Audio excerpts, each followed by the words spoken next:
Good morning, friends. Today is 3rd January, and I'm Shuchi Rungta presenting the morning market update.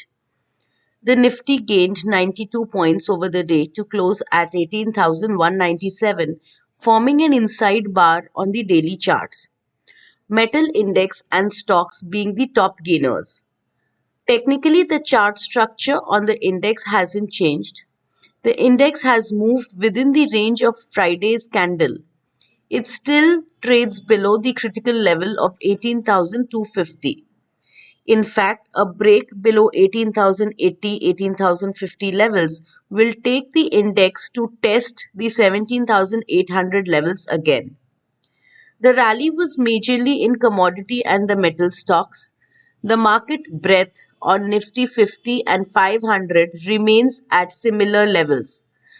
Number of stocks trading above their short-term 20 and 50 period moving average remains 20% and 30% on Nifty, whereas on Nifty 500 the number is slightly better at 36% and 40%.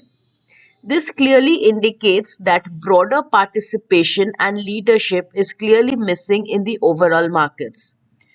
Talking of sectors, the metal index has given a fresh breakout, crossing its previous high of 6,800. MACD and RSI are bullish, indicating further strength in the index. With the dollar index dipping further to 103.7 levels, it gives the macro boost to the sector overall. Bank Nifty also has made an inside candle yesterday.